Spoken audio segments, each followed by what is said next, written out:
राम राम भाई सभी को। मैं हूं अमन राय और स्वागत है आप सभी का एक और नए वीडियो में। उम्मीद करता हूं सुलग सी होगी। तो भाई आजकल आपने सोशल मीडिया पे एक ट्रेंड देखा होगा कि भाई लग्जरीज कार जो भी होते हैं उसका बहुत ट्रेंड चल रहा है। जहां भाई लग्जरीज कार का वीडियो हो, फोटो हो, भाई 1,00,000 2 लाख लाइक्स मतलब आराम से आपको दिख जाता होगा।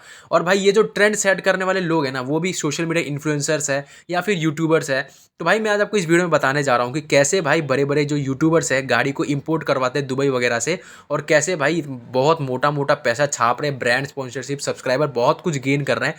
तो भाई अगर आपको भी अगर बाहर से गाड़ी इंपोर्ट करवाना है तो आप भी कैसे करवा सकते हो, और सोशल मीडिया इन्फ्लुएंसर्स लोग कैसे करवाते हैं, क्या क्या चार्जेस लगता है, क्या क्या डॉक्यूमेंट लगता है, वो सब मैं आपको बताने जा रहा हूँ। तो चलिए वीडियो को शुरू करते हैं। अगर आप वीडियो पर नए हैं तो वीडियो को लाइक कर दो, चैनल को सब्सक्राइब भी जरूर कर देना। तो चलिए अब शुरू करते हैं।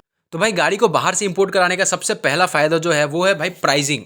अगर आप कोई भी गाड़ी बाहर से परचेज करते हो या जैसे कि दुबई वगैरह से परचेज करते हो तो भाई वहाँ पे आपको जो ड्यूटीज़ है ना बहुत कम है।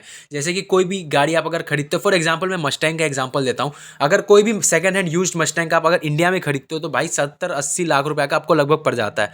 वही अगर चीज़ भाई आप दुबई में जाके खरीदते हो ना तो भाई लगभग 15-20-25 लाख तक में आपको सेम डील आपको दुबई में मिल जाता है। तो अगर आप प्राइसिंग के हिसाब से देखो तो बहुत बड़ा डिफरेंस हो जाता है, और यही एक मेन रीज़न है जो कि यूट्यूबर्स लोग बाहर से इंपोर्ट करवाते हैं और बढ़िया बढ़िया कंटेंट निकालते हैं। तो भाई आप कैसे करवा सकते हो, मेन बात तो वो हो जाता है कि आप कैसे करवाओगे।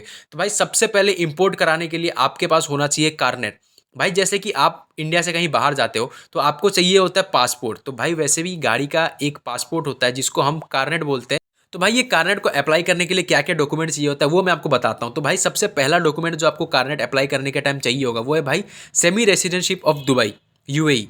तो भाई अगर आपके पास सेमी रेसिडेंटशिप नहीं है तो भाई आप अपने कोई जानकार है जो कि आपका दोस्त है तो भाई उसका भी आईडी प्रूफ से आप निकलवा सकते हो कारनेट।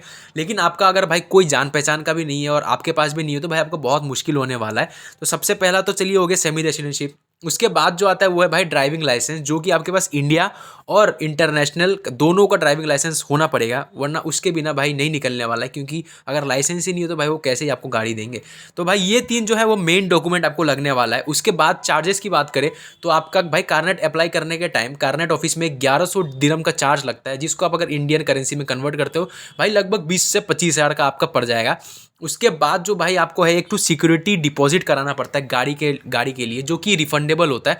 लेकिन ये कारनेट का जो फीस होता है वो रिफंडेबल नहीं है, 1100 दिरहम वाला। लेकिन ये जो है ना, आप जो सिक्योरिटी डिपॉजिट कराते हो गाड़ी का, कि बाई चांस भाई आप अगर गाड़ी लेके नहीं आते हो रिटर्न, क्योंकि कारनेट में आपको गाड़ी सिर्फ 6 महीने के लिए मिलता है। 6 महीने के बाद आपको वापस गाड़ी को लाना पड़ेगा, अथॉरिटी को दिखाना पड़ेगा, और वापस से भाई आप कारनेट अप्लाई करके वापस से लेके जा सकते हो। लेकिन सिर्फ 6 महीने के अंदर आपको वापस इसको लाना पड़ेगा। तो भाई अगर आप 6 महीने के अंदर गाड़ी को ले आते हो सही सलामत तो भाई आपका जो फीस है ना वो रिफंड हो जाता है, वरना फिर अपना फीस वो रख लेते दुबई का जो अथॉरिटी है। तो भाई अब बात आ जाती है कि हमको कितना फीस डिपॉजिट कराना पड़ता है, जो कि सिक्योरिटी डिपॉजिट होता है। तो भाई वो डिपेंड करता है कि आप किस टाइप का गाड़ी लेके आ रहे हो। वो भाई एसयूवी है, सीडान है, मतलब किस टाइप का कंफर्ट है, लग्जरियस कार है, वो सब पे डिपेंड करता है। पर ज़्यादातर भाई आपका लगभग 50,000 दिरहम का पड़ जाता है। अगर आप उसको करेंसी में कन्वर्ट करें इंडियन करेंसी में तो भाई लगभग 13-14 लाख रुपये आपका डिपॉजिट करना पड़ जाता है आपको। तो भाई लेकिन ये रिफंडेबल होता है, तो आपके पास कोई दिक्कत नहीं है। अगर आप गाड़ी लेके आते हो तो भाई वो रिफंड हो जाता है। तो भाई जब आपने इतना सारा फीस वगैरह सब डिपॉजिट करवा दिया, सारा डॉक्यूमेंट वगैरह दे दिया, तो भाई आपको दुबई अथॉरिटी कारनेट इशू कर देगी। उसके बाद भाई आप गाड़ी को लेके आराम से आ सकते हो इंडिया में, आपको कोई दिक्कत नहीं होने वाला है। कारनेट इशू होने के बाद जो आपको सेकंड चीज़ करना है वो कोई भी शिपिंग कंपनी से आपको कॉन्टैक्ट करना है और उनको कहना है कि भाई मेरे को गाड़ी इंडिया इंपोर्ट कराना है। भाई फीस की बात करें तो लगभग 2.5-3 लाख रुपये का फीस ले लेते हैं अगर जेन्युइन प्राइस की बात करें। बाकी अगर आप कोई डिस्काउंट वगैरह नेगोशिएशन वगैरह कर सकते हो तो भाई आपके लिए और फायदेमंद रहने वाला है। तो भाई वो शिपिंग कंपनी फिर आपके गाड़ी को कंटेनर में भर के इंडिया में लेके आ जाने वाली है। भाई सबसे मेन दिक्कत तो होता है जब इंडिया में आपका गाड़ी आ जाता है और आपको भाई उसका जब कस्टम क्लियर कराना पड़ता है, सबसे मेन दिक्कत आपको वहाँ पे आने वाला है। क्योंकि अगर कस्टम ऑफिसर, इंडिया वाले कस्टम ऑफिसर ने मना कर दिया कि भाई नहीं, ये गाड़ी को आप नहीं यहाँ से ले सकते हो, तो भाई आपका जो सारा मेहनत है ना दुबई से लेके इंडिया तक का, सारा गया पानी में। तो भाई आपको रेडी रहना है कस्टम ऑफिसर के सारे क्वेश्चंस को आंसर करने के लिए। जो भी क्वेश्चंस करते हैं, जो भी पर्पस के लिए करते हैं, आपको सारा मतलब आंसर देना पड़ेगा और आपको उनको बताना पड़ेगा कि भाई कोई पर्पस के लिए गाड़ी लेके आया है। तो भाई अगर आप कस्टम ऑफिसर्स को मना लेते हो तो भाई फिर गाड़ी आपके हाथों में, बढ़िया से कंटेनर से निकालिए, कंटेंट निकालिए, बढ़िया रील्स बनाइए, यूट्यूब पे वीडियो बनाइए, अपना सब्सक्राइबर गेन करिए, कोई दिक्कत नहीं है, मोटा पैसा छाप लीजिए। तो भाई अब बात घूम फिर के आ जाती है कि यूट्यूबर्स इससे कमाते कैसे या फिर उनका इसमें खर्चा कम कैसे होता है। तो भाई मैं आपको मस्टैंग का ही एग्जांपल देके समझाता हूँ।